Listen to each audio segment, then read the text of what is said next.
Your relationship with God, with the Father, with Jesus, it's made you and it is making you brand new. In fact, we leave everything else behind. It's something that completely transforms, as we've read before, transforms our lives, changes us. We're actually made in a new likeness, or it's actually the original likeness. We're restored back to the very beginning. When God in the garden created man, male and female, in his image and his likeness. But as Adam and Eve chose a path, and all of us have followed it, which was a path that was in opposition and antagonism. It was contrary to God and his nature, what we were created for and what we're created in. But we have a new life, and his name is Jesus. And that life has restored us back to what we were intended to be from the beginning, what God created us to be, what he envisioned, what he anticipated, what he conceived in his mind before the creation of all things. He had already known you. He had already planned for you. You were that important and special. You know, the channel is called Worthy of the Lord because when we started in Colossians 1, we read in there that you are worthy of the Lord. He counts you worthy. God would not have come into human flesh to rescue us and deliver us from our fall, from our depravity, from our delusions, from our mistakes, from our seeing ourselves as separate from him. He never made us separate from him. He made us as part of him, connected and in his likeness and image. So I want us to see that. We're going to look at a few verses over today and the next few videos that are in 2 Corinthians 5. There's a lot in 2 Corinthians 5. I'm only going to look at just a few this time around.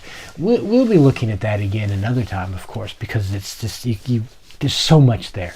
But we're going to look at 2 Corinthians 5 and verse 17. And I'm going to read it from the New King James and then also the Passion Translation, just because the little slight wording in the translation can open up and give us a different view and understanding of things. So 2 Corinthians 5:17 from the New King James says, "Therefore, if anyone is in Christ," and what we've been reading and seeing is that you, and we will continue to see this, you are in Christ and he in you. This was Jesus' prayer in John 14, 15, 16, 17 about us, all of us, being in him and he in us. And that includes in the Father, because the Father and Son are not separable. They have a union of oneness. They dwell and are one. And then we get to share in that oneness. So therefore, if anyone is in Christ, and this is talking to you then. So again, read this personally, take this personally. This is you. He or she is a new creation. Old things have passed away. Behold, all things have become new. You're not who you used to be. This is the truth. And we take the word, what God says, and we say, this is true no matter what I feel like, what things seem like, how it's going, my circumstances. The truth is what he said. And he says, I am a new creation. Former things have passed away. What was before is not. You are brand new. So in the Passion Translation, it's worded this way. Now, if anyone is enfolded into Christ. And to be enfolded, it makes me think of like if you've ever seen someone making bread and they take the dough and they fold it over and they knead it together. And they fold it over and they knead it together. And they keep doing this.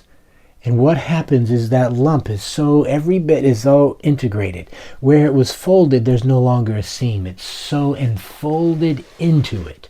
This is the picture of you and me in Christ, in God, enfolded. So if anyone is enfolded into Christ, he has become an entirely new person. Okay, if you're an entirely new person, as the word here is declaring, then what came before and what was before is no longer. And you don't have any need. In fact, you shouldn't. You don't have a right to go back and take it, because if you do, you're grabbing something that's not true. All that is related to the old order has vanished. He's taken it away. He's removed it. Behold, everything is fresh and new. It's such a beautiful, beautiful thing. To be a new creation, everything is fresh and new. This is about you. This is about your being enfolded, dwelling, abiding in and with him. All that was before is no longer. So when the old tries to come back, and it does, it always does, when it tries to come back and get back in, you can say, that's not who I am. Because you are a new creation, and those things have ceased, vanished. You are brand new.